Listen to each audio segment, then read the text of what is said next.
بسم اللہ الرحمن الرحیم۔ فیکٹیکل کے معزز ناظرین کو السلام علیکم۔ ناظرین محترم، ایک شادی شدہ جوڑے کے لیے اولاد سے بڑھ کر کوئی بڑی نعمت نہیں ہو سکتی۔ بدقسمتی سے کچھ جوڑوں کے لیے والدین بننے کی یہ خوشی زیادہ لمبے عرصے تک باقی نہیں رہتی۔ بہت سے بچوں کو ماں کے پیٹ میں ہی کئی ایک بیماریاں لاحق ہو جاتی ہیں۔ ایسے حالات میں اس بچے کو پیدا ہونے سے پہلے اور پیدا ہونے کے بعد دونوں ہی صورتوں میں کئی طرح کے مسائل کا سامنا کرنا پڑ سکتا ہے۔ 5 سالہ نوح نام کے اس لڑکے کو بھی ماں کے پیٹ میں ہی مسائل کا سامنا کرنا پڑا۔ نوح وال ایک بہت ہی خطرناک بیماری کے ساتھ اس دنیا میں آیا۔ ڈاکٹرز کے مطابق اس کی ماں شیلی جب صرف 3 ماہ کی حاملہ تھی تو تب ہی اس بچے کو سائنا بفیٹا نام کی ایک خطرناک بیماری لاحق ہو گئی تھی۔ جیسے ہی ڈاکٹرز کو اس بچے کے اندر اس بیماری کا پتہ چلا تو انہیں اس بچے کے بارے میں بہت زیادہ پریشانی لاحق ہوئی کہ شاید وہ زیادہ عرصے تک زندہ ہی نہ رہ پائے۔ جب شیلی کو تقریباً 4.5 ماہ ہوئے تو اس کو اور اس کے بچے کو ڈاکٹرز نے بہت تفصیل سے چیک کرنا شروع کر دیا۔ بچے کو اسپائنل کارڈ میں مسئلہ تھا جس کی وجہ سے عین ممکن تھا کہ اس کا دھڑ بے جان ہی رہے۔ نوح کو یہ بیماری تو تھی ہی، لیکن بعد میں ایک اور بیماری کی تشخیص نے ڈاکٹرز کو بے حد پریشان کر دیا۔ ڈاکٹرز کو پتہ چلا کہ یہ بچہ صرف سائنا بفیڈا جیسی مرض سے ہی دوچار نہیں ہے، بلکہ اس کو کئی اور بیماریاں بھی لاحق ہیں۔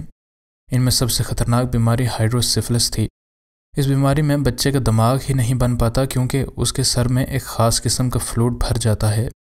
یہ خبر پہلے سے ہی بے حد پریشان والدین کو جھنجھوڑ کر رکھ گئی۔ اب محض دعاؤں کے علاوہ کوئی چارہ کار نہیں تھا۔ ڈاکٹرز نے اس کی ماں کو بتایا کہ اس بیماری کی وجہ سے نوح کا دماغ 98% تک برباد ہو چکا ہے اور آپ دونوں کو ہر طرح کی بدتر صورتحال کے لیے مکمل طور پر تیار رہنا ہوگا۔ آخرکار اس کے 9 ماہ پورے ہوئے اور نوح ایک بڑے سے سر کے ساتھ پیدا ہوا۔ وہ محض 2% دماغ پر ہی زندہ تھا۔ ان تمام بیماریوں کے باوجود ڈاکٹرز امید ہارنا نہیں چاہتے تھے۔ انہیں نوح کی پیدائش کے بعد ہی اس پر کئی ٹیسٹ کیے تاکہ وہ یہ جان سکیں کہ وہ جن سے ڈر رہے ہیں وہ تمام اندازے درست ہیں یا نہیں۔ بدقسمتی سے ان کے تمام اندازے درست تھے۔ اس کے ماں باپ مکمل طور پر ٹوٹ چکے تھے۔ نہ صرف وہ اپنے بچے کی صحت کے بارے میں پریشان تھے بلکہ وہ ہر ماہ علاج پر آنے والے اخراجات کے بارے میں بھی بے حد پریشان تھے۔ لیکن ان نے امید نہ ہاری اور یہی سوچتے رہے کہ آخرکار کسی نہ کسی طرح ایک دن شاید حالات بدل ہی جائیں۔ تمام حالات ان کے خلاف تھے۔ آخر لاکھوں دعاؤں اور تکالیف کے بعد انہیں اس اندھیری سرنگ کے آخر میں روشنی کی ایک کرن دیکھی۔ نوح نے آہستہ آہستہ بہتری کے آثار ظاہر کرنا شروع کر دیے تھے۔ ڈاکٹرز نے پیش گوئی کی تھی کہ نوح محض 1 سال بھی زندہ نہیں رہے گا، لیکن نوح ایک جنگجو ثابت ہوا اور اس نے سب کو غلط ثابت کیا اور زندہ رہا۔ ایسا لگ رہا تھا کہ ایک معجزہ ہو چکا ہے اور نوح کو ایک نئی زندگی سے نوازا گیا ہے۔ نوح کی میڈیکل رپورٹس چیخ چیخ کر کہہ رہی تھیں کہ اس کا دماغ اس کی بیماری کے باوجود بہتر ہو رہا ہے۔ اگرچہ بہتری بہت آہستہ تھی لیکن اس بچے کو زندہ رکھنے کے لیے یہ کافی تھی۔ نوح اب ہنستا بھی تھا اور کچھ بول بھی لیتا تھا، جو کہ بچوں کی پیدائش کے بعد ان کی عمر گزرنے کے ساتھ ان کے لیے سیکھنا ضروری ہوتا ہے۔ شیلی اور اس کے شوہر کے پاس الفاظ ختم ہو چکے تھے اور ان کو اس معجزے پر یقین ہی نہیں آ رہا تھا جو کہ وہ اپنی جاگتی آنکھوں سے دیکھ رہے تھے۔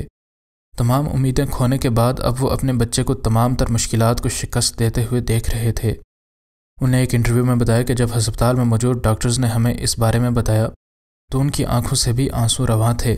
انہیں بھی ایسا کچھ ہوتے پہلے کبھی نہیں دیکھا تھا اور ان کو نہیں پتا تھا کہ آخر کیسے اور کیوں۔ لیکن ایک بات طے تھی کہ نوح کے کیس کو نوجوان ڈاکٹرز اور برین سرجنز کو ایک مثال کے طور پر پڑھایا جائے گا۔ ان ڈاکٹرز نے مزید بتایا کہ ہم سب کو اس پر یقین ہی نہیں آ رہا، ایک معجزے سے کم نہیں ہے۔ ماں کے پیٹ میں بچوں کو کوئی بیماری لگ جانا کوئی نئی بات نہیں ہے۔ اس کی بہت سی وجوہات ہو سکتی ہیں۔ اگرچہ کوئی جراثیم یا چوٹ نہ بھی آئے تو بھی بچے کو بیماری لگ سکتی ہے۔ شیلی کے ساتھ بھی ایسا ہی ہوا، نہ تو وہ کوئی نشہ کرتی تھی اور نہ ہی اس کو کوئی چوٹ آئی تھی، بلکہ ڈاکٹرز کے مطابق اس کے بچے کو یہ تمام بیماریاں شیلی کی غذائی کمزوریوں کی وجہ سے لگیں۔ اگرچہ نوح کے ابتدائی سال بہت ہی مشکل میں گزرے، لیکن اب وہ ایک صحت مند زندگی کی جانب گامزن ہے۔ اب یہ بچہ 5 سال کا ہے جو کہ اس کی محض 1 سال کی زندگی سے پورے 4 سال زیادہ ہے۔ اگرچہ نوح کو ابھی بھی کچھ مسائل لاحق ہیں لیکن ابھی بھی وہ اپنی زندگی بہترین طور پر گزار رہا ہے۔ کچھ آپریشنز اور علاج کے ذریعے اس کی ٹانگوں اور دھڑ کو کافی بہتر کر لیا گیا ہے اور اب اس کے والدین کو کافی یقین ہے کہ ایک وہ دن ضرور آئے گا جب نوح اپنی ٹانگوں پر بغیر کسی سہارے کے چل پائے گا۔ اگرچہ وہ ابھی بھی صحیح کر کے نہیں چل سکتا لیکن اس کا دماغ اچھی طرح کام کر سکتا ہے۔ جلد ہی وہ اسکول شروع کرے گا اور اپنی قابلیت کو مزید نکھارے گا، اور ہم امید اور دعا کرتے ہیں کہ یہ بچہ خوشیوں بھری لمبی زندگی گزارے۔ ناظرین گرامی، جب اس بچے نے پانی میں جھانکا تو اس کو یہی امید تھی کہ اسے پانی میں کچھ مچھلیاں نظر آ جائیں گی، لیکن جیسے ہی اس نے غور کیا تو اسے پانی کے اندر جو نظر آیا اسے دیکھ کر اس کی تو حیرت کی انتہا نہ رہی۔ اور آج کی ویڈیو میں ہم ناظرین کے گوش گزار یہی حقیقی واقعہ کریں گے، لیکن اس سے پہلے کہ ویڈیو کو مزید آگے بڑھایا جائے، اگر آپ فیکٹیکل کے نئے ناظرین میں سے ہیں تو ہمارے چینل کو سبسکرائب کر لیں اور ویڈیو پسند آنے کی صورت میں ویڈیو کو لائک ضرور کریں۔ ناظرین گرامی، لیگومارا نام کے یہ جزیرہ اسپین کے بحر اوقیانوس میں موجود کچھ خوبصورت جزیروں میں سے ایک ہے۔ اس جگہ کو اس کی خوبصورتی کے لیے اس قدر شہرت حاصل ہے کہ یہاں پر سیاح سال کے ہر دن نہ صرف قریب کے علاقوں بلکہ دور دراز کے ممالک سے بھی آتے ہیں۔ اس جگہ کا سب سے بڑا اور مشہور ریزارٹ ویل گرینڈ رے ہے، جو کہ سیاحوں کے لیے ایک دنیاوی جنت تصور کیا جاتا ہے۔ ہر طرح کے لوگ اس علاقے میں آتے ہیں اور اس جگہ کی سب سے اہم اٹریکشن اس کے خوبصورت ساحل ہیں۔ اگرچہ یہاں کے ساحل بے حد مشہور ہیں، لیکن حالیہ کچھ سالوں میں یہ ریزارٹ کچھ خاص اٹریکشنز کا مرکز بن چکا ہے۔ کچھ عرصہ پہلے کی بات ہے کہ کسی نے یہ عجیب واقعہ کیمرے میں ریکارڈ کیا۔ اس کے بعد اس کو آن لائن پبلش کیا گیا اور تقریباً 5 کروڑ سے زائد لوگوں نے اس کو تب سے آج تک دیکھا ہے۔ اور یہ بات سمجھنا کوئی زیادہ مشکل نہیں ہے کہ کیوں لوگوں کو یہ ویڈیو اس قدر اچھی لگی۔ اس ویڈیو کی ابتدا ایک چھوٹے بچے سے ہوتی ہے جو کہ ویل گرینڈ رے نامی ریزارٹ کے ساتھ لگنے والے ساحل پر کھڑا ہوتا ہے۔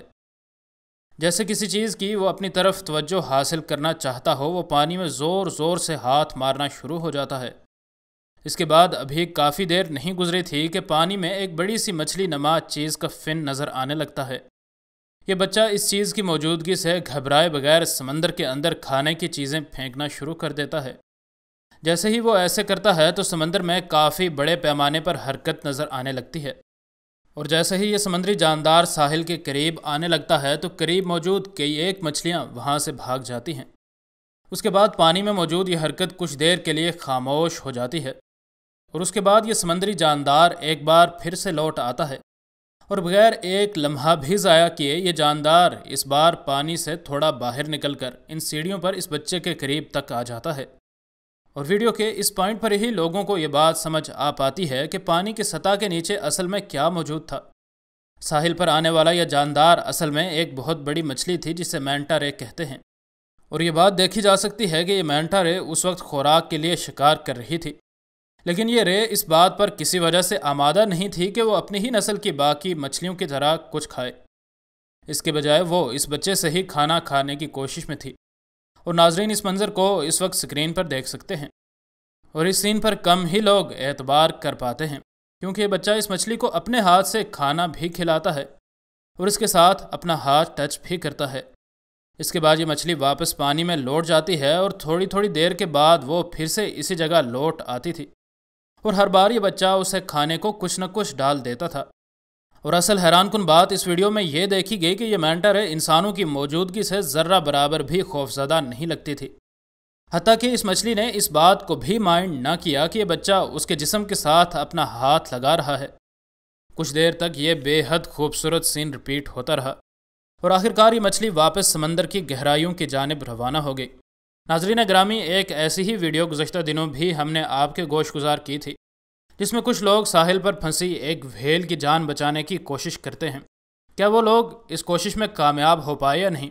اگر آپ نے وہ ویڈیو ابھی تک نہیں دیکھی تو اوپر آنے والے انڈیکس کارڈ پر کلک کر کے آپ وہ ویڈیو بآسانی دیکھ سکتے ہیں۔